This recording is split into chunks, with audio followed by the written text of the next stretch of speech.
There you go.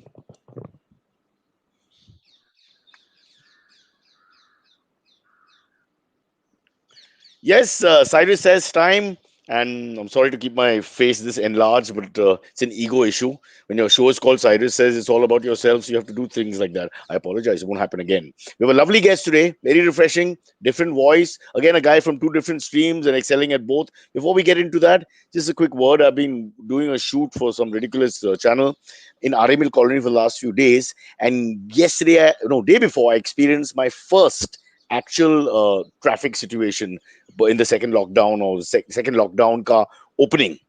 And I must tell you, it was 30 yards from RML Colony to the highway. That's it. That's all it is. And it took us 18 minutes. So those of you who thought that now life is normal, remember we're going back to all the Mumbai problems, including that lovely thing called stuck in traffic and doing nothing all day. 18 minutes for 30 yards. Even in American football, that doesn't happen. What we're going to do now is introduce Mr. Aditya Gupta, who's many, many things. He's a TEDx speaker. He's the founder of the Rug Republic, which makes him a very important person. When I heard Rug Republic, I thought he makes toupees because that's normally what you call the thing on top. It's called a rug. And I thought that's a good guy for me to talk to. But it's much more than that. He's going to tell us all about that. And he's the founder, he's a mountaineer who's written a fantastic book of which all the proceeds go to Cry. He's going to tell us all about that. So let's get him on. Mr. Aditya Gupta, there you are, looking very refreshing. This is a man, Hi, ladies and Cyrus. gentlemen. Hi. Hi. I just want to tell them who's actually scaled Mount Everest.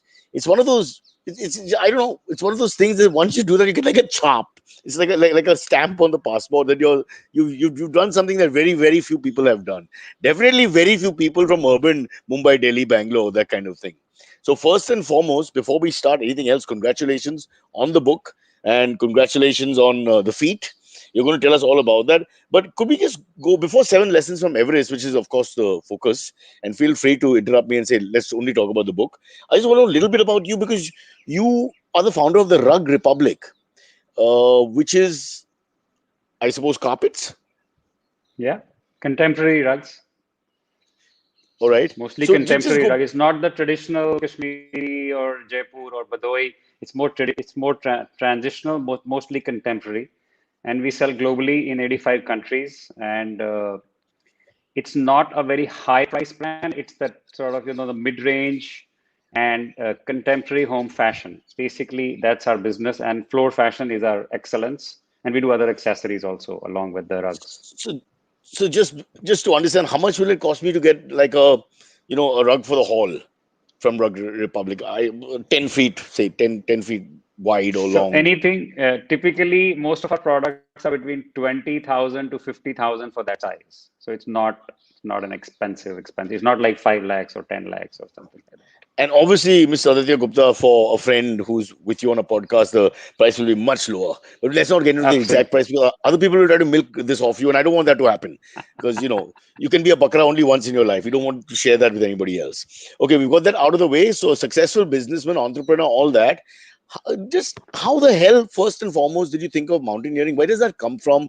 What was the influence well before you wrote the book? Why did you want to climb a mountain?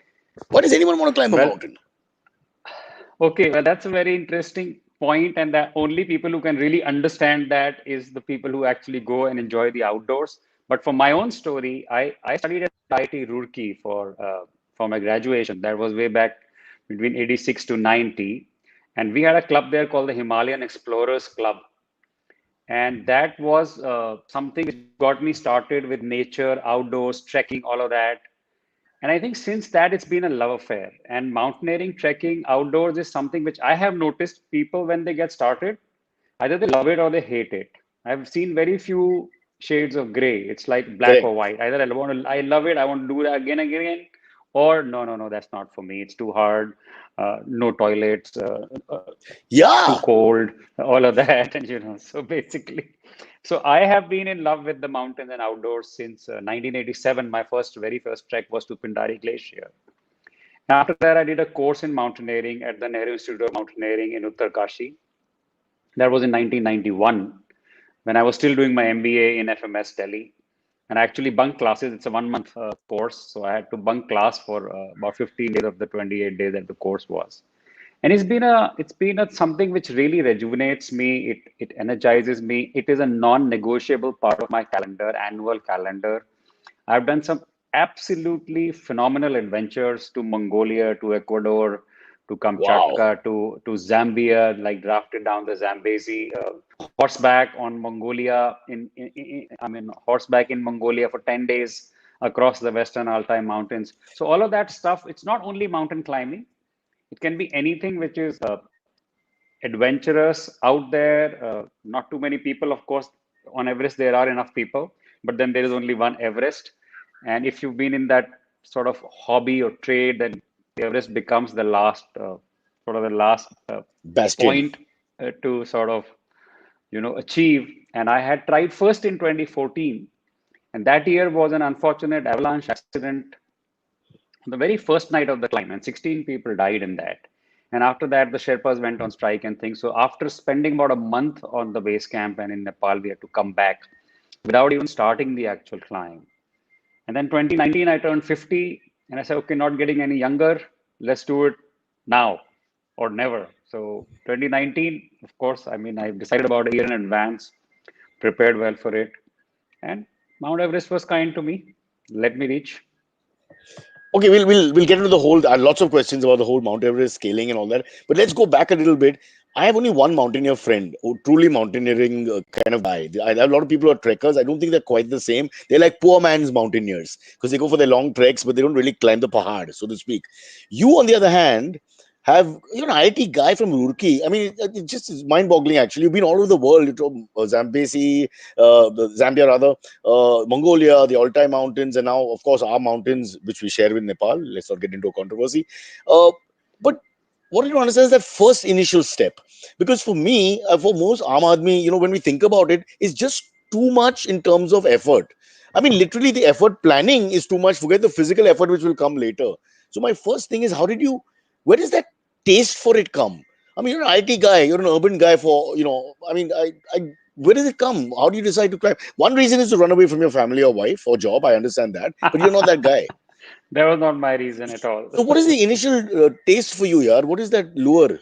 As I said, once you get started with these nature trips, and I got started way back early when I was in second year of engineering, 1987. So then you fall in love with it. The whole experience of being out there, it is, first of all, it's phenomenally beautiful. I'm also a photographer, so I enjoy that beauty. That beauty actually energizes you. Then the uncertainty of the whole thing. I mean, that's what the book is about. It has adventure always has so many amazing lessons for life and business. And Everest apart, you see, Everest is a celebrity sort of an adventure. So people talk Yeah. about it, people think about it. But actually, every adventure, even those people you said they're just trekkers, well, it is actually a very, very beautiful, for people who love it, it's not only a very beautiful hobby, but it's a great annual sort of training Aditya, retreat for your mind and sorry to heart and interrupt. everything. Sorry interrupt but मुझे ये कहना चाहूंगा इसमें कि if you come from a trekking background and you boast about it, and a guy like you has climbed Mount Everest or went through the Zambezi River and untold difficulties in Africa and Mongolia, etc., there's a huge disparity in what you're doing and what they're doing. I'm not saying it's wrong to trek, but trek looks like you're just going for a walk with trees. It never sounds like something really, and I know lots of guys, a lot of my friends go for these planned treks, and it's not that much effort. I mean, Well, it yeah, is, it's but not. less risky. It's less risky, for sure. It's less risky. But I have to say something. People who can run a marathon can run a marathon, but somebody who can only run 5 kilometers, his lessons and experience is also important to him. Okay, it may not compare to a guy who's running a marathon or an ultra marathon. I mean, there are 200-mile races. People run for Correct. 95 hours, right? And I know such people. I met them on the Everest. But it's a They're called personal Indians, Aditya. experience. They're called Indians because of the petrol pricing. Everybody started running. This is an option that we've been given. Sorry. Go on, go on. No, so I was saying that, it's not my experience versus your experience. What did I do versus what did somebody else do? It is your personal experience in the context of what you are doing. So for example, I did Kilimanjaro twice. And the second time Wow. I went with my son, right? And he was only, I think, 16 at that time. And the learning that he was really struggling at one part of it. And even I, as a dad, said, let's just go back and let's just try again tomorrow. And he said, no, let's just hang on to this. And he waited. And then eventually he did it. So he was struggling. He literally struggled up to the summit. But his experience, it's transformational. That experience of knowing that things look very difficult and then they sort themselves out. You just have to keep going, keep going. And that experience actually comes even on the small treks. People who are not really comfortable with that small trek are having their own Mount Everest experience. For them, it's Mount Everest. It could be something else for somebody else. Could it also be, I hate to ask this, a bit of an ego thing where you don't like saying no or giving up? There's certain personality types who just won't. And those are the types who end up climbing the mountains, because I'm just thinking from my point of view, at the first sign of trouble, I'd be like, let's go back. Let's go back to the five-star hotel, order room service, have a bubble bath, and enjoy yourself if you can afford it. I Yeah, just so that's your choice it's of an intangible. lifestyle. Yeah. Well, I would like to say that ego is an inseparable part of being a human being. If somebody says, I don't have an ego, either he's exceptional, or he's lying, or he doesn't realize how big a ego he has to even say that he doesn't have Yeah, an ego. that he doesn't have So, an ego. Yeah. so ego actually is a part of being a human being. But I'll tell you something, the high mountains and high adventures actually get you rid of your ego, because you realize how little you are. And most of the serious mountaineers, including me, I'm not that serious. I mean, I know many people who are much better than I am. But we always say the mountain let us climb.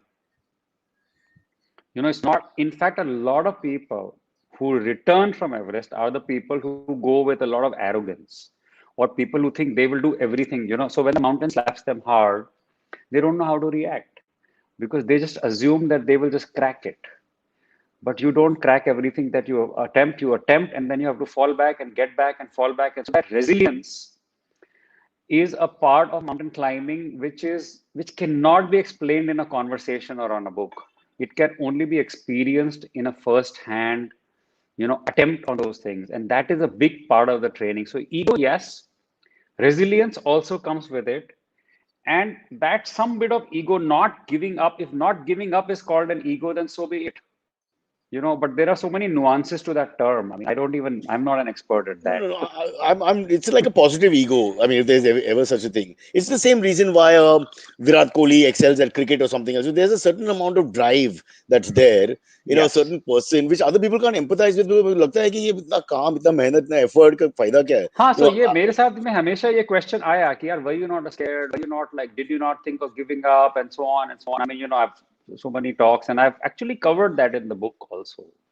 Like, what is that whole thing? Why do you want to give up? And it's at the same time, especially on a thing like Mount Everest, it's a very fine line between cutting your losses and making it happen.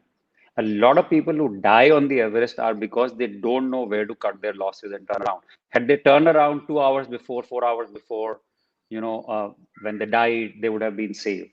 But sometimes, if you just don't realize, but on Everest, you have to give it to people that your ability to take decisions is highly impaired, because in high altitude, extremely cold, hypoxic, tired, exhausted, insomnia, all kinds of things are happening, and your brain isn't really what it usually is. So sometimes you can be, under that hallucination. People have started taking the clothes off on Everest to say, oh, it's too warm, it's minus 35. So, when oxygen is not enough in your brain, and you are in that thing called the summit fever, a lot of strange things happen. I don't need to climb a mountain. 5 years of marriage, my oxygen is depleted. But I want to just ask two silly questions before we get into the book properly. And that is, ki, how do you? I'm always fascinated. Come on, when you're like climbing up these, I mean, there can't be toilets. So how do you pee? And it's freezing cold. So does your pee freeze when you pee? I mean, how do you manage? No, you got to go, you got to go. So actually, this is not even a question which is on the horizon, because there are much bigger difficulties to encounter and solve. So you sit down and you pee, or you stand up and you pee. If you're a woman, you sit down. And in fact, on the Everest, I'll tell you something. Everybody's on a rope. So you can't say, "Acha, yahan pe I'll go on the side." There is no side to go to. You But you squat pee on there. them. No, you don't pee But on rope ka anybody. You matlab pee on is, the floor. but they are attached to you, right? No, In a line. but the ropes are not. No, well, inside a middle of a vertical rope, you better not pee. But Oh, all okay. the ropes Right, are, right, you're on a safety rope, which is not always vertical, right? right, right. Got it, got it. So Okay, let's if get you in. go on these long rafting expeditions, what do you do? When you have to pee, you just jump into the river, And and you pee. just pee, and you pee and you come back up. And you dirty Ma Ganga. with your ridiculous Well, urine what therapy. Unbelievable.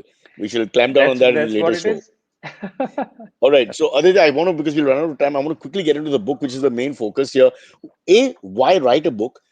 Two, obviously, this whole mountain climbing thing is like an earth shattering, not earth shattering, but a real life changing experience, which some people like me will not understand because climbing Manik Slope here in Malabar Hill is bad enough for me. I never thought of anything more than that.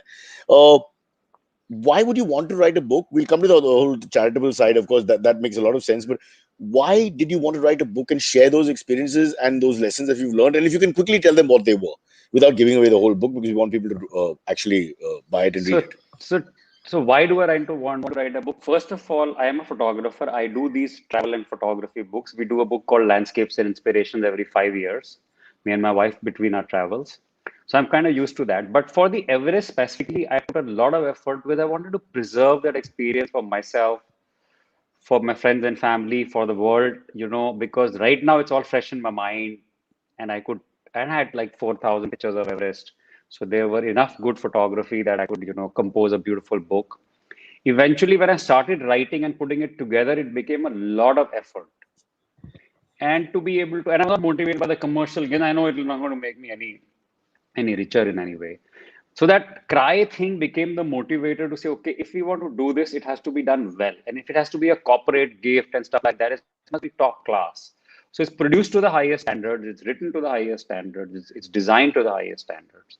That's why I mean it's a retail price of $4,000, so it has to be worth it. There are a lot of books on mountains, but there is not so much of a personal photo essay along with the learnings for everybody. So it's not so much about the mountain climbing. The book is not so much about the mountain climbing itself. It's about how every other problem is only a metaphor, and Everest is an example, which actually teaches you much about life in those 50 days than 50 years of life because it really compresses it. And you can't take a drone view on your life, and if you take it after 50 years, it's too late. But in Everest, 50 days, it's a lot of experiences which actually get crammed into that. And I wanted to put that on record. Aditya, the paradox here that I'm thinking of immediately is that most of us are trying to run away from stress and anxiety because normal naukri or ghar, yeah, COVID, the extra stuff, the extraneous stuff that's around, all that is enough to irritate you and upset you and challenge you. You, on the other hand, having all that plus more, go out of your way to combat literally a mountain which has a ferocious reputation, and not just one but many, and all of them I'm sure have been quite difficult obstacles. So again, I'm coming back to the same thing at this risk of sounding like repetitive. You're writing a book about something which, how do people like? I mean, I don't think I'll ever be able to climb the mountain. I just, I can't understand how you have that courage and that Well, I don't know if you actually read the instinct. book. Actually, did you only flip through it or did you actually read some parts of it? I'm too old to read books now. I'm not able to see the print. No, I read a little bit of it. I wanted to get into the seven thing. We won't have time to go through all of the seven, but sorry, you answer first. No, so I am saying that it is exactly the question that you are answering is the question that is answered in the book because everyone is climbing. As far as my analysis of life is, everyone is climbing their own It's Everest. a metaphor. This happens to be the Yeah. physical mountain. Yeah, it is absolutely that. No, you may be doing, you have your own challenges, and if you're not being pushed around and if you're not facing those difficulties, then you're probably underselling yourself. If you have not taken up something which is making you feel kind of, like an Everester feels on Everest for whatever reasons. Reasons can So be getting out different, of your comfort context zone can is be what you're different. saying. Yeah. Absolutely, you have to be comfortable with being uncomfortable, and not only that, you have to be able to say, okay, audacious goals are only about one step at a time. One of those lessons is not be scared of scale. Don't be scared of scale. Mount Everest is the highest mountain, and so what? If you start actually going on it, and I say this with all genuine emotions. If someone like me can climb Mount Everest, anybody can do anything. I'm just an ordinary business chap. I'm no extraordinary sportsman or whatever else. If I can climb Mount Everest, a lot of more people can do who think they can't, but they can. And similarly for so many other things. So that's what the book is about. That's what the experience is about. And that's why it was important for me to share that whole thing about it doesn't matter what it is. It's about, preparing for it and then going for it. The mountains of life. so to speak. But before we go back to the book, quickly mention the book is aimed at raising 1 crore for COVID-19 relief through CRY Cry, Child Rights and You. Every purchase made of 7 lessons from Everest directly gets donated to Cry for providing much needed protection for children against the deadly second wave of COVID, and I presume even the wave after that. And the price of the book is, repeat, 105, 4,000 Well, it's rupees. 4,000. It's 4,000 for one book, but for donors, because we have 10,000 for three and 30,000 for 10 books and 50,000 for 20 books. So glad to say that we've raised about 70 lakhs so far. And a lot of that has come because a lot of corporates and individuals have chosen to buy, 100, 150, 50 books, 20 books, because it's a great gift. I mean, think about it. You go for a dinner to somebody, you carry a bottle of wine. And how about this book, which is for 50 books, it's like, for 20 books, it's 50,000 bucks, 2,500 rupees per book. You're doing good. You're getting a book. It is something which is permanent. It is something which is personal and real life. It's not a book, it's a photo essay. So it's a coffee, it's not something you have to read a lot about. You can actually flip, and if you like a picture, you read the caption and you just go along with it. It's only 13,500 words for the whole 250 pages and about 300 pictures And the bottle of wine, of course, gets over within 2 hours, but the book stays forever, and the money goes to hopefully to cry. help children Yeah, so you are suffering. actually ticking a lot of different boxes when you are able to do this, and that's the reason people have especially who got samples and think they've really gone for it. And some of the corporates have really given. I mean, I did the keynote address for the Great Places to Work reward ceremony, and some people of those. I mean, it's a human resources training tool. We have actually done a management training tool out of this whole thing called Mission Everest. So anyway, that's also a very interesting tool, and companies are using it. I am using it in our own company to transform things which are basically, we all know the goals. We've been trying to do it for years and years and years, and you don't seem to get around. And then you realize that, step by step, if you just have some sort of a method to the madness, things work out. Okay, coming back to the actual mountaineering, were there any close shaves? I mean, there must have been. Can you take us through one or two where you were like, you like you mentioned it earlier also that you have to know your limit, your capacity kya hai, your there's an ego and there's a ridiculous ego. So you can put that ridiculous ego aside and sort of know that the conditions are not good for climbing today, or this is not the right time or whatever. So did you ever think you made that mistake and then, oh God, this is trouble? Well, I am not so easily dissuaded. So fortunately for me, and the mountain was kind to me. He did not challenge me to that point that I would really physically actually consider a retreat. But yes, I had a few things. One of the nights we were climbing, my left leg suddenly went through the hole. I mean, it's all climbing on ice. So sometimes ice gives way and, it's all water inside, under it. So my whole of my left leg went inside, and it was soaked in water inside up to the mountain boot. It's minus 25 at night, Kumbu ice fall, the Wow. first time we climbed over. 4 hours I had to come back because if I went along, then I could have had frostbites. So I had to come back to camp, go alone the next day. One day we were climbing on higher altitude, like just reaching camp 4, and suddenly my oxygen got over. So my tank had no oxygen, and my Sherpa had gone ahead. I was kind of alone, and I realized that why is it suddenly so difficult for me to take a step? And then I looked at the pressure gauge, and there was no oxygen. I was trying to climb without, and then some of the other people, mountaineers, they said, no, you should wait, let somebody help you with oxygen, let them come back to you. Don't exhaust yourself trying to climb without oxygen, because people do climb without oxygen. I mean, they are superhumans, I guess. For someone like me, climbing with oxygen was hard enough to talk about, climbing The without superhuman meaning, oxygen. so without the oxygen, you actually can climb, or just that person has great Yeah. lung power and is lucky? No, people can climb. I mean, obviously, you have to be trained for that and you have to be able to do that. In fact, the most serious mountaineers don't even think of climbing with oxygen as some, a real feat, actually. So with the oxygen, to koi bhi chad sakta. What's the big deal? So what oxygen actually does is it almost cuts down, let's say, about 2,000 meters from the altitude effects. So which is a big help. You have to say that oxygen is a big help. It also keeps you warm a little bit because it's a blood circulation can reach the ends of your body, then you keep warm. Otherwise, so there are a lot of issues like that. Once I was climbing an ice wall, we already going for 12 hours, and I was completely exhausted. So there was this sort of protrusion, and I couldn't get over it. I'm middle of this 50-foot wall. I'm hanging. I'm begging my Sherpa, can you climb? Can you let me down? He said, no, you can't go down now because your tool will not let you go down. So you have to only go up.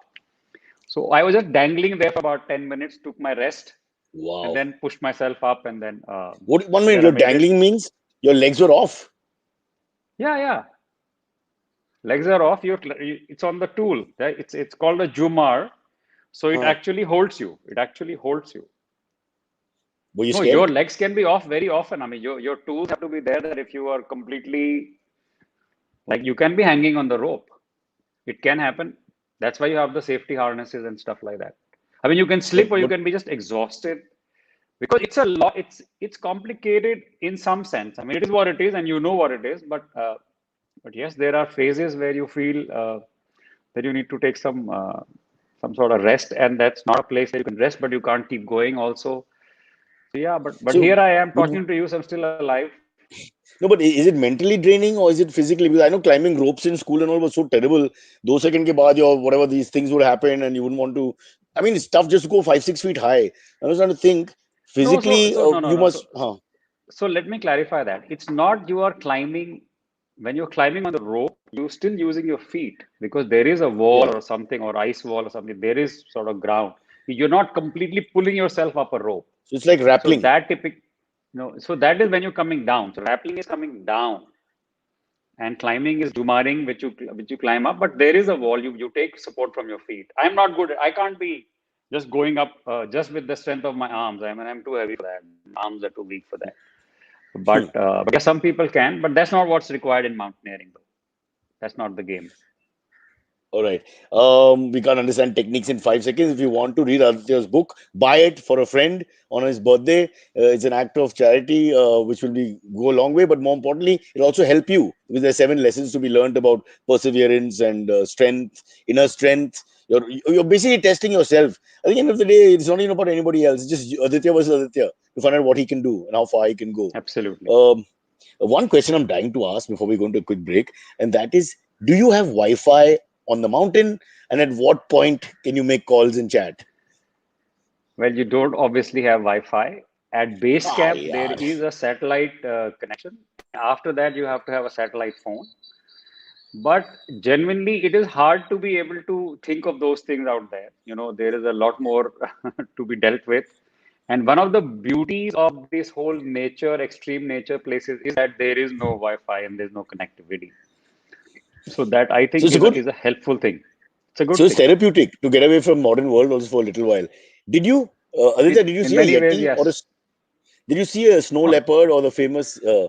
So mythical there are no yeti? snow leopards on Everest. Everest is not a snow leopard sanctuary. There are places in Ladakh that there are snow leopard. I have seen a snow leopard, but not on Everest. In the Karakoram, we were doing another mountain, and no, there is no yeti in reality, as far as I know. It's only in the Tintin comic, which I loved as a So child. the locals don't believe in this yeti myth and all that.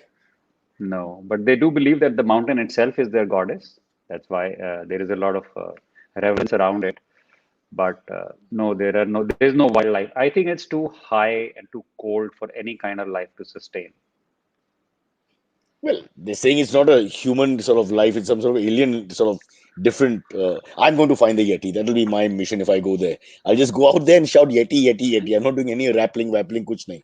Okay, we're taking a quick break. Aditya, great story. Lovely hearing this entire story. Very motivating. Also, the fact that you're one of us, coming from our sort of lifestyle. I don't want to say, but we are soft as urban Indians. We're definitely Yes, we soft, are. and to see Yes, one of absolutely. us doing these kind of things is very inspirational, I think. Let's get Silvery in as we take a break. Silvery, also known as Antariksh, young mountaineer in Powai. Have you ever climbed anything, Silvery?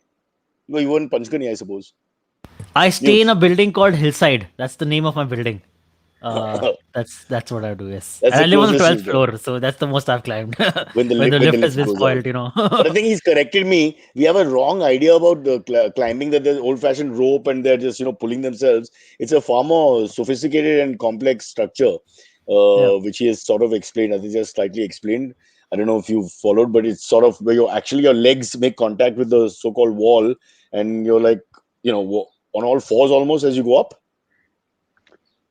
Well, you are on two legs and the hand is holding the thing on the rope. So basically, it's a sprocket wheel which doesn't allow you to come down, it goes only up. So as you go up, you hold the rope and then you move the equipment, the wheel rolls along the rope and it locks there, and then you hold that hand. So it gives you a grip.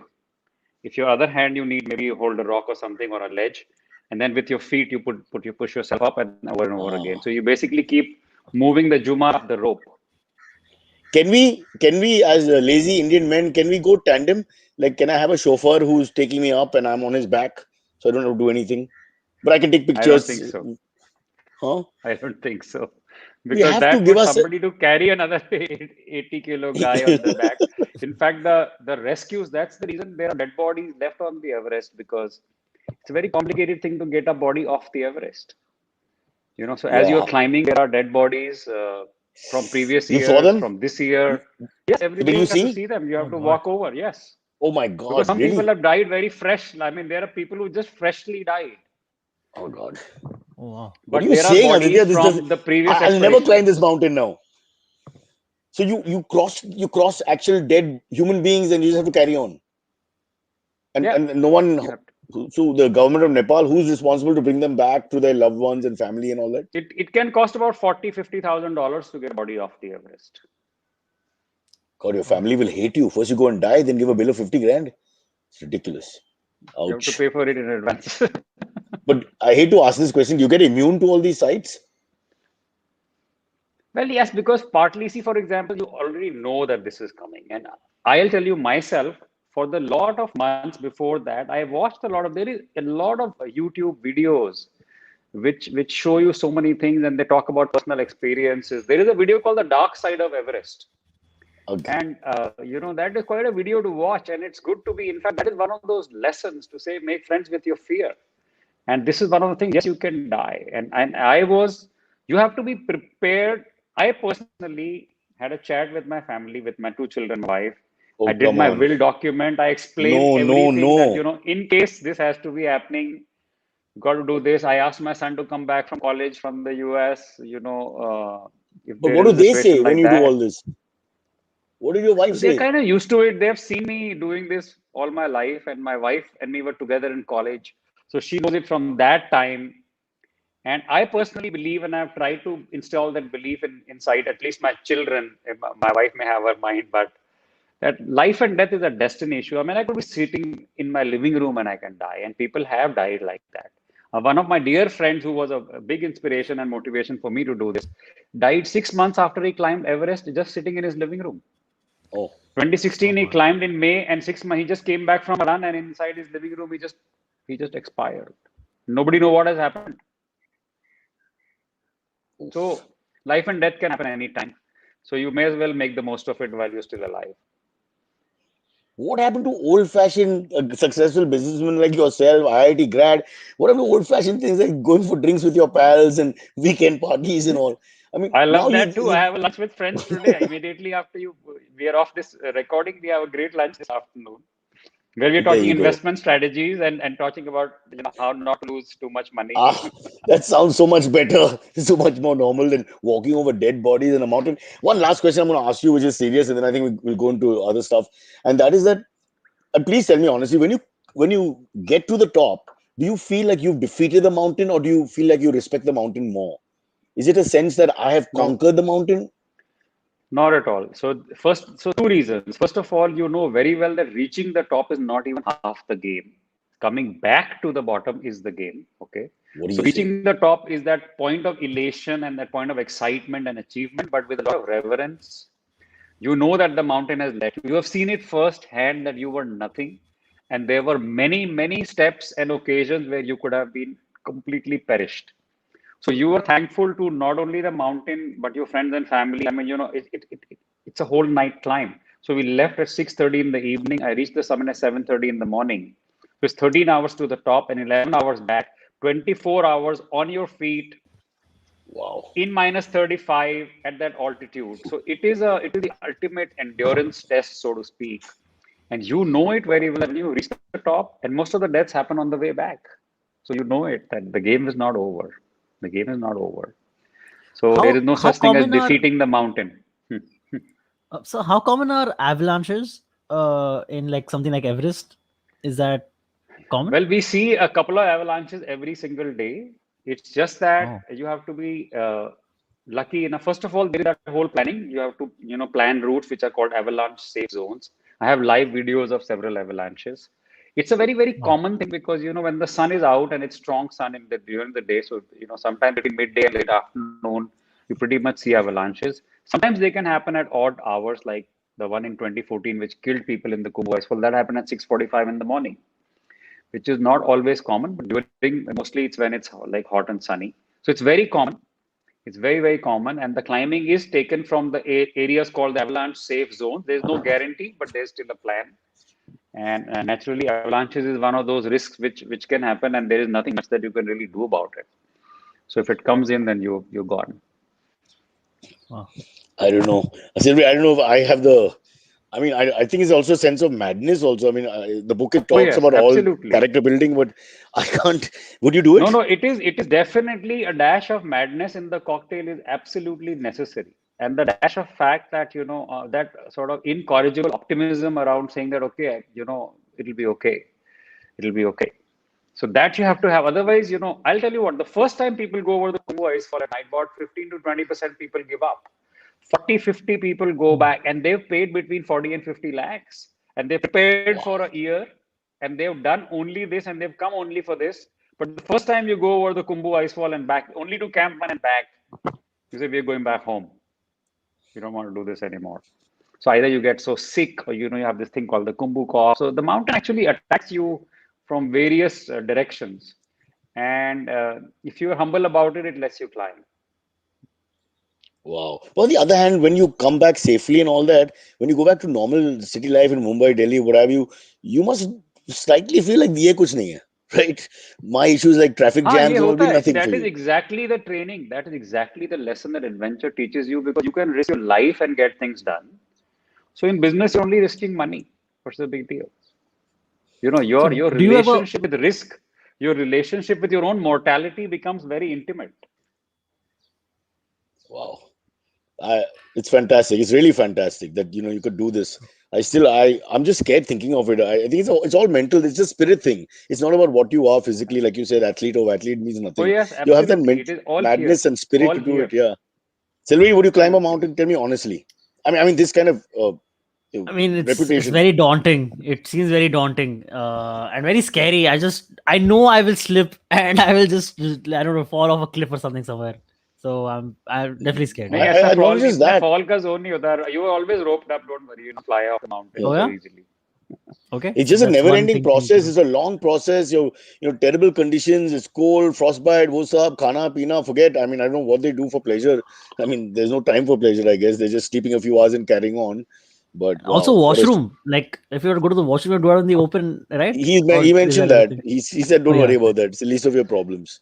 Oh Yeah, okay. Is at least cool. your role. Shall we But go to there the are, but AMAs? there are, Yes, sure. so up to the camps, there are, so especially on base camp, there is a toilet tent and there is a whole elaborate arrangement because, obviously for the environment and all of that. So there are all of that. But that's not a big deal. I mean, that if you're climbing the Everest, you're not talking about toilets. There's a Well, lot we are else to doing a talk comedy about. show. Aditya, we're doing a comedy show where we are basically getting comedians who win the show to go and perform near the Everest base camp. I don't know what that's going to be like, but I'm just thinking that's the idea. No, but that would be fun. That would be fun. Tell me when it is. I'll probably come along. I would like to And see that. yeah, yeah, I will. I definitely will now. I mean, the coincidence because you're shooting it this week and then I meet you. It's fabulous. Karma ki baat hai. Chalo, let's get into the AMAs. Aditya, Yep. this will be fun. I hope for you. Sure. Come.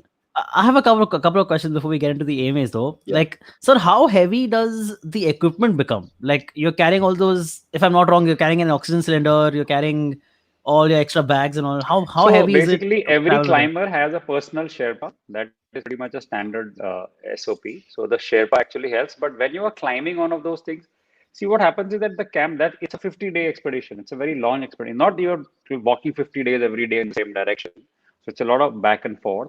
So the equipment is mostly moved by the Sherpa teams and the operators. When we are climbing, our bags are almost never heavier than about 7 kgs, 6, 7 kgs. And on the last day, between 5 and 6 is the maximum most people can take. And I'll tell you a story on my way back. My Sherpa was actually sicker than I was, for fortunately, somehow, touch wood. And he was really struggling. And I had a very small, like a little that airline sort of pouch, where I have this toothbrushing thing. Even at Camp 4, I did brush my teeth, sort of, so to speak, off. And I did very stuff. And he was struggling. He couldn't walk. So we actually took out. We sat down on the side, We took out and we threw out every single thing. And that's how there is this sad pollution situation. But when you are there, you're struggling to walk out of there. Even 250 grams off your back actually makes you feel comfortable. I'm So sure. that is Yeah. something which is I have experienced that firsthand. The little stuff, just the socks and a t-shirt and stuff like that, we just let it go. And you will see people on Camp 4, there are tents, there are mountain boots which cost $2,000 that are just thrown there because you cannot. That's why I'm telling you, dead bodies are lying there. So imagine who would want to leave a dead body. But it's a very difficult thing to get something out of there because it's not like you're walking on the road or something. You're walking down ropes and jumping off things, and it's very difficult to think about. So you have to learn to let go of or whatever, like survival is important, and it's time crunch. It's like 4 hours, 5 hours you should be to a certain place because in the afternoon then there is avalanche risks. There are other things, you're hungry, you're cold, your fingers are bloody freezing, and you can't. So there is a lot of things which have to be managed simultaneously. So yes, weight is one of them, but it's not that much weight. Even not like the Sherpas do climb with up to 10, between 10 and 20 kilos sometimes. Not 20, but between 10 and 15, I would say. That's pretty But hard though. Aditya, how long does it take the going and coming back down? So let's say from start to finish when you come back to the base. See, the whole expedition is about 50 days long, Cyrus, Wow. between Oof. leaving from Kathmandu to coming back to Kathmandu. The final climb, so the climb happens in stages. Like you reach base camp and then you go to camp one and then you come back. So that's called, acclimatization. So those trips, so that have to be done as acclimatized. So you go to camp one up to 20,000 feet, stay there a night, come back to base camp 17,500. The next time you go to camp two, stay there a night, then come back all the way to base camp. So you have to do these rotations. And Oh, every time you go and come back, you have to rest for 2, 3 days. And when we say we rest, we basically eat well on the camp. We do some light hikes and things like, you climb 2, 3,000 feet on any random mountain there and come back like a day hike sort of thing. So you have to keep yourself in shape, but let your body recuperate, go in, better oxygen levels. Base camp becomes like home. Like, there is a tent. I was sleeping in the tent for 30 days. So, and it's base camp. It's mission for some people to even to get to base camp. But it's 17,500 feet. It's cold, especially at night. It's fucking cold. wow. There's no reason for me to try this except that You sense of doing you're doing many other kind of Everest, so that's okay. yeah, yeah. You I don't really have to don't. do this I one. agree about the metaphor and all that, but I really don't know. I think you've got to be mentally very tough. You're talking about conquering all-time mountains and where the Chinggis Khan and gang come from, and I'm thinking the toughness that you need mentally more than anything else is something we don't even talk about. We only talk about physical strength, which is of no meaning when you're fighting a mountain and all these different issues Oh just to yes, get this up. is an entirely mental thing. It's said it's 98% attitude, only 2% aptitude. There you go. And well, 5% Sherpa, which reminds me, did Tenzing reach first or Edmund? Must have been Tenzing, no? Well, that is always a mystery. At least I don't know the answer to that one. But Sherpas are a big part of what I mean. Without the Sherpas, people like me can certainly not make it.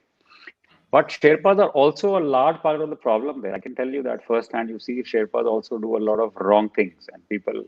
Anyway, let's not talk about that. No, no, let's. That's how we get controversy. That's how we get people to listen. So as in, you're saying there's No, but now there are. So corruption that's basically, happened. what happens is as you keep going higher, your dependency on you are very vulnerable. Anything beyond 20,000 feet, there is a lot of support that you need from Sherpas. And I saw that firsthand that Sherpas become more and more rude as you keep going up. They I push you get it. because Yeah. see, the money is paid in advance. It's also an economic issue. And with the number of people going there, all kind, like in any place, there are good people, bad people. So there Right. are a lot of people without Sherpas, there is no climbing for most of the people. For 99% people can't go without a Sherpa.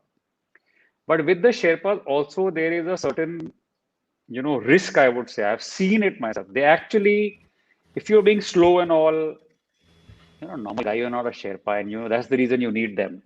But they actually rebuke you. They kind of discourage. They almost want you to go back because like it is also a risk for them. It's a risk for you. It's hard for them, and for them, there is no big excitement of this thing, and they do get very, very, very rude, and they do But get maybe they're very just like for trying my to. Sherpa, for example, on my way back, he left me. I mean, the last 6 hours I came by myself. On the way back from the summit, he walked off. He Why? walked off, and this is not a Sherpa. This is not your bloody Darjeeling Sherpas. You're paying 2,000 a night. This is $10,000. I paid But my why did he Sherpa leave you? $10,000 for the trip. Wow. And what about the stuff he was carrying? Did you have to carry it yourself then after that? No, I mean he walked off with everything, right? So I was with my last cylinder of oxygen and But, with nothing else. but Aditya, why did he walk off? I don't understand. No, I don't. I mean, he was sick. He was not well. I mean, I even gave him my Oh, glove. Actually, I mean, he was having so a you hard became time the too. Sherpa. You were the Sherpa And and he there was was a the host. jam. Okay. Uh, I'm not. No, no, I would never say that. But I saw them. I only saw him the next morning, and he was. I mean, obviously, there is nothing you cannot ask them anything because there is no accountability of any kind, frankly. Our main guide, the guy who was leading the whole thing, he disappeared the last day. He went with somebody else who paid him more money. So, four of us, this main guide is not there. So we're just going with junior Sherpas. So Sham ko 6:30 baje you're ready to go and you're starting climbing and your main guide is vanished. sorry. I'm sorry to Oh. laugh, but it's really funny. No, but I am telling you, so basically, it's a people are trying to make a living and there are all kinds of things and money does strange things for people. It's unfortunate, but that's what it is. But at the same time, there are Sherpas who save people's lives. Without Sherpa, there's no Everest climbing, at least not for people like me. And in spite of that, I have to say, I mean, he was with me till I reached the top and almost till halfway back. But still, I feel that I have seen Room for people who, improvement. Uh, a lot of room for improvement, a lot of room for sensitivity, a lot of room I, but then again, individual cases, I would say it's individuals. I think just to play devil's advocate, it could also be the trying to get the guy to man up when they see weakness or whatever. Sometimes you know how Alex Ferguson's style of coaching is different from say Gary Kirsten with the Indian cricket team. So maybe some of them are using the whip to get you to climb up because the person is showing No, no, no. weakness. No, Is it's it not that? really that. No, it's not that. Because Okay. this is happening after 40, 45 days into the expedition. Like it's at the crux of it. It's towards the end of it, up to a base, because then you're really vulnerable and things are tough. Wow, And that's kind of anyway, malicious let's then. not devote too much time to that Yeah, fair because enough. end of the Well, day, let's go to without the the AMAs Sherpas, and we have couldn't have some. done it. Yeah. Sure. What Sorry. is the best movie that shows mountaineering according to you? Is there such a movie, so? Not Like that Vertical Limit, Movies I remember. hard to make. So Vertical Limit is one, but and then Everest itself is Netflix has the Everest. Everest itself. Yeah. But I can only imagine how hard it is to try and shoot a movie. So nothing can be shot really on that. I mean, people do try. And I've seen crews and people who do try to do things, but you can't have an acting crew and you can't have really a crew out there.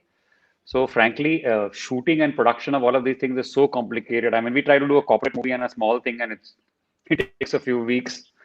And I haven't watched too many movies, frankly, But there are many good movies on just the 27 hours, the movie in which he cuts off his arm to, Ah, with, it's all of that. So there are movies which are inspirational. Always know. So there are a lot of reality videos on YouTube which somebody can see. I never saw movies. I saw a lot of reality YouTube videos, Cool. which are similarly, actually I'll people are talking, and you see that firsthand, real mountaineer, real situation, real dialogues, real condition. They're panting and puffing, and they're like bleeding or whatever else, and So then you have to be prepared for that, not what you see in a movie. Movie is a separate there, story. there is no makeup on Mount Everest. Yeah, close up of No. Leonardo DiCaprio, whoever with perfect features and face, both कभी नहीं हो सकता, right? Impossible. No, in fact, there's a Imagine the whole guy term who. that hairdo by Mount Everest. There is a whole term we use, like, our makeup artist is Mount Everest, and you can't recognize yourself, actually.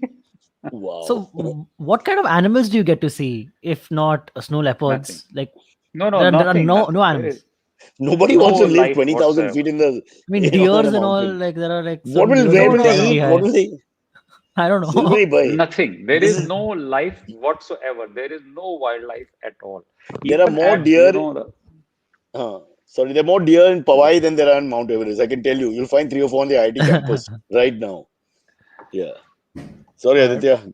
Go on. Yeah. Should we Let's get to the do AMAs. AMAs? Yeah, go on. Yeah. The first one comes in from Forum Chaurasia. He or she says, "Hey guys, hope you're doing well. Cyrus, I know you get to travel quite a bit. Are you a fan of traveling though? And how does each of your travels change you, or is that just something that people say?" Firstly, Forum is definitely a female. Secondly, just want to say I've been to Nepal 3 times for advertising event, the same event actually, Nepal advertising, and so they treat you superbly, etc., etc.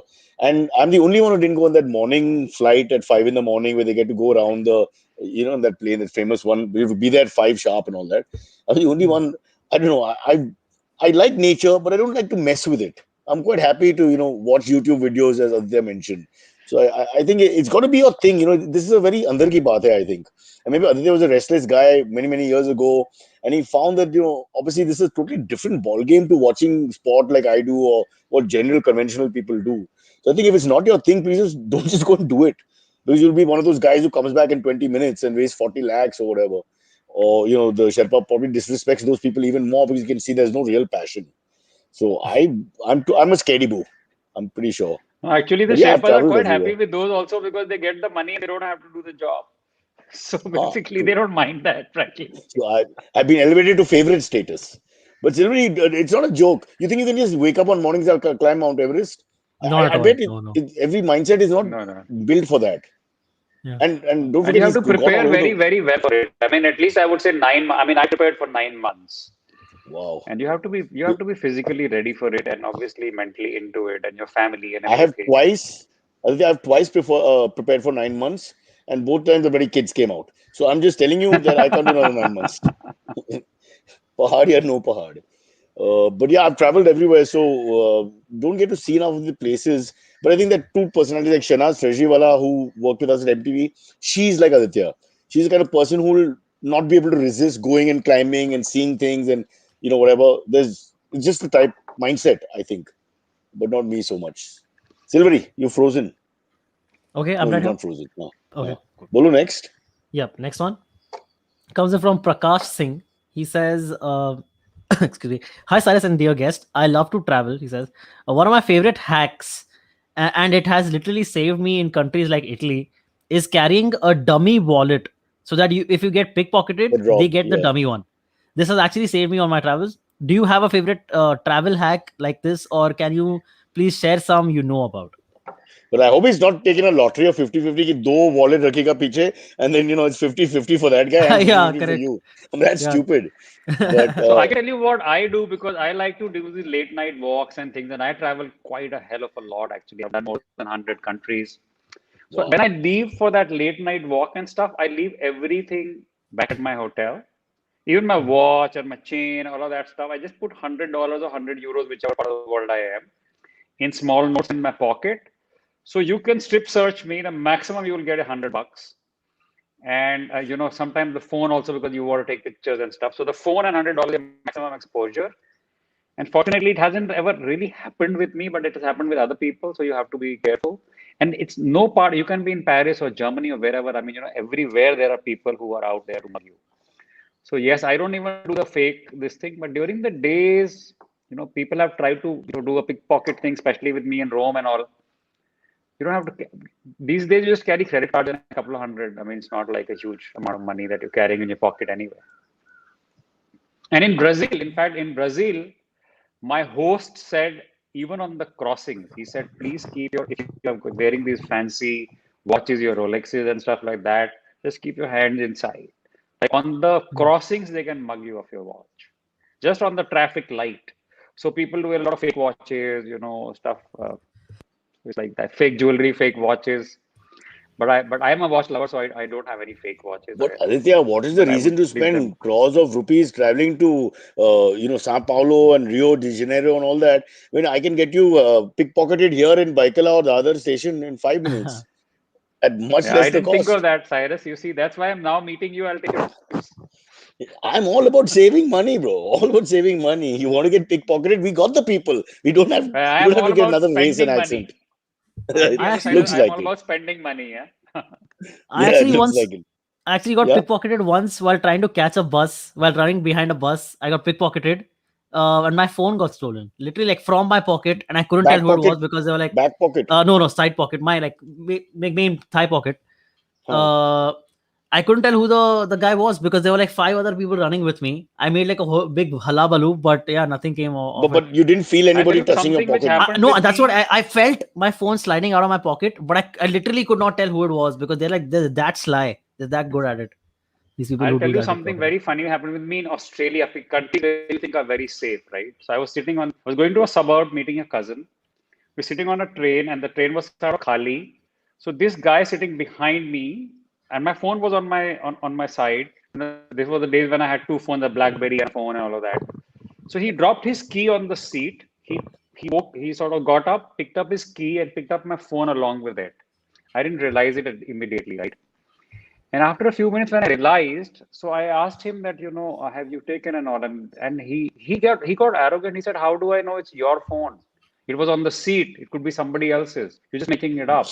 Check the numbers. Wow. So he said, "Yeah, yeah, of course we did." But what I'm saying is that he did not only picked up my phone, he kept arguing about it. And I'll call security. I said, "Yes, please call security. You're not going from here." What do you Huh. mean you call security? I mean, people think about you, you are a foreigner, you're Yeah. Indian, you can sort of say Easy anything, do mark. anything. So Yeah, easy there mark. are Yeah. things like that. Yeah. Hmm. That's why I have Huh. another hack. When you're in a foreign country, make up a language and talk in a rough way, almost like a German language. Like, "What's the other so that people think you're a little bit, but we are too sweet, I think, and they think we're easy to pickpocket and bully and all that. So you have to do that. Silvery, you of course look like from a neighboring country right now. There's a new regime which has taken over that country and destroyed the people's hopes. Yeah. You look Correct. like that right now. I'm worried for Yeah. you. Don't travel like that. Only Everest is safe for you right now. Huh. Okay. Good. Uh, let's take one more. We have 3 minutes Yes. left. Sure. Sure. Let's do the last one comes in from Jyotish Shah. He says, "Guys, what is the best food you ever eaten on your travels? On your many travels?" He says. 100 countries. Aditya, you answer this. Mine is what, 20, You 22. know what? For me, I'll tell you my best experiences were both in South America, in Mexico, and in Ecuador. So we had this Wow. huge, we were climbing three volcanoes in Ecuador, and we had a car and a driver, and we were doing these long drives. It's gorgeous, gorgeous countries. And we even went to Galapagos. So Galapagos Islands, food in these shacks with the fish and the curries, and they have these yellow tomatoes out of which they make their own, sort of versions of these sauces and stuff like that. It's just heavenly food. Obviously, there is so much good food in India. I mean, every country has good, great food. But these roadside places, very hygienic, very clean. That was a big difference that I noticed from India to these, South American countries. The standard of hygiene, even in the small, inexpensive places, was quite surprising actually. I was not expecting that, but it's quite well done, and the food is obviously gorgeous, and the ingredients are different. The cooking in many ways sort of Indian palate, but that was my But, but, experience. but, But Cyrus, you tell us. but no, I'm saying South America, Mexico, these places, there's enough chili to keep us interested. I've always felt that. If you're missing home food and you can't get anything, the closest Mexican for me comes a little close because the Yeah. spice feeling is there. Your nose runs immediately. You feel happy. Ghar ki yaad immediately. Which let's face it, some Well, I conventional. am not so much into the chilies, but the other food experience before, I mean, I don't want to forget this one. In April this year, we were doing the remote valleys of Himachal. We were doing so this areas called Pangi and Miyar valleys. They're only homestays. They're five Buddhist villages, 10 homes, 12 homes to a village, and you can go and stay in a home and you can, explore these beautiful areas. And then we are eating this home food of these villages. And there's these very thick rotis, almost like an uttapam. And the dal and the stuff that they were making in that area was cold and high, and places are inaccessible for 7, 8 months in a year. And those kind of foods make you, because restaurant food is okay. You can do restaurant food, you can do Michelin star. They're all very predictable. They don't surprise you. But some of these highland places, don't they put less salt? Like when I was in Ladakh, I had a real problem. I had to keep putting salt in everything.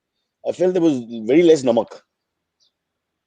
No, I think the salt helps you with your BP. So they sometimes, if you are having altitude issues, they sometimes ask you for it. But I never thought they were putting less namak or something. I mean, some of the foods is gorgeous, and one more story, because I have so many of these stories. In Mongolia, we were on this whole thing. So we were doing a real, how a real Mongolian barbecue. So they experienced us the whole thing. So the marmots, are you familiar with marmots? They're like a cross between a rabbit and a mouse. So you see marmots also in Ladakh, and in Mongolia there are marmots. So these people hunted a marmot down, and then you clean it up. You sort of open up the neck. You take out the stuff that you don't want to eat, cut out the meat pieces, make stones hot on a fire, so sort of heat up these stones. You stuff back the meat of the animal into its skin along with some onions and potatoes, and you put the hot stones inside and you close it with a little wire. So it's hot stones and it's meat and it's onions and potatoes inside its own skin, freshly cut. So the food is being cooked inside the animal. So this was the thing which the nomads did because they don't have utensils to cook, right? So Hmm. in our case, because we were a operator was there and an adventure company was there. There were no other people. For 10 days we saw no other travelers except the locals. And just put a little gas flame on outside, let it be for 2 hours, and that's your food. How But did it Aditya, taste? Did you eat it, so? tec- How did it taste? technic- Yeah, technically, good. you ate a rat, a chua. No, but I'll tell you something. Hang on about the rats. When I did the Brahmaputra expedition, you go via Assam and Arunachal. So there is a place called Pasighat in Assam where a lot of people might know about it. In the sabji mandi on the sabji ka thelas, there are smoked mice along with the sabji, smoked field mice on a stick. I have pictures of those things. This is India. This is people around. There is even a hotel to sleep in. And people, along with the sabji, are selling smoked mice on a stick. And they're particular. This is field mice, not the domestic mice. So people do eat mice. And in the same trip, inside the mama, like in the remote areas, there were these beetle eating, tribals go around and collect beetles from under the rocks and just eat them like just out of the rock, like live. That's it. And I've I even have to tried stop this. that. No, no, no, Babu. This is too much for me. I'm just calling up Kama. Chalo, one Bhelpuri, please. Normal. Thika Kama. This is too much, boss. And this is what you like. You see the difference between Aditya and us. He's, Yeah. he's just not ever going to be a conventional person. Well, we want a Zomato. When Zomato can deliver me butter chicken in Geneva when I'm climbing some mountain there from Churchgate, Mumbai, that's when I'll be happy. That's true Yeah. globalization. True. Yeah. Anyway, Aditya, we've run out of time. Thank you so much. It was a very interesting story. And I know we've been joking around towards the end, but doesn't take away from your fabulous achievements and the fact that I think you're just sold on this whole mountaineering idea for life. I don't think you'll ever stop. Will you ever stop? No, I will not. In fact, we had great plans for this year and last year, and then eventually, because of this COVID thing, we couldn't. Pandemic. So, but the good thing is that I'm traveling more domestic, and I'm sort of doing these locals. We did a gorgeous trip in Himachal in April. So let's see what else is there. No, it's a non-negotiable part of my annual calendar. Absolutely, I'm big on travel. I'm traveling It's 100 called days a year at least. yeah, for sure. If you can eat field mice and tell me it's a great experience, then obviously you're cut from a different cloth. Seven Lessons So from Everest is sorry the book. if I can ask one final Yeah, question. yeah, Like, yeah. if someone is considering climbing Everest, what is like the one place you would recommend starting at? Like, how do you start your planning? What is like the one Pali thing? Hill, Pali Hill. You see, there is no one place. There are so many routes to it. Antriksh, this is a question. There's no right or wrong answer. First of all, Hmm. endurance. I mean, 50 days in those conditions, your comfort is Everest base camp. That's your highest level of comfort. Now, put that in a Hmm. context and see how many people. So you have to love it. That life, the difficulty is not so much about climbing itself. The endurance is just to live that life for long periods on a mountain where you are cut away from friends and family. You have difficulty. See, Everest brings out the rawest side of a person. You can't put up a show on Everest for 50 days. It it reveals the real you. And if you're not genuinely enjoying and comfortable in those living conditions, I think that's the first thing. So you have to first of all expose yourself to these things. The physical part of actually climbing up the mountain is just one small part of it. But the rest of it can drain you out. The rest of it can really, really drain you out. But I think this entire interview has exposed the difference in the sense that, see, for him, if I can say Aditya about yourself, everything is positive. The field mouse incident, whatever incidents you're telling us, they're all positive for a feedback for you. The entire process, and for us, these are all scary things. Like when you tell me, that most people die coming down, that the Sherpa will abandon you sometimes. These kind of things they're like just red flags all over. And that the Hmm. food sometimes in these places which you are finding fantastic, I'm thinking, my God, am I really going to eat this? So I think it's just that the difference in the person's mindset No, but I is think that's the whole actually adventure. That's the whole adventure streak because of experiencing what you did not expect to experience. and we Also did not eating in get IIT topics. Roorkee canteen. That must have toughened you Yes, up for all this. that was beautiful. But IIT Roorkee is one of the best foods. By the way, IIT Roorkee is the best food out of the, I, it's the best Really? food out of the hostel colleges in the you country. Oh. think? And it really But was. this this When we were this is served up. with waiters, there was a whole system. This will be our question of the Sorry, go week. ahead. Let's see what responses we get. So IIT Roorkeeans say that they have the best canteen out of all the hostels of India.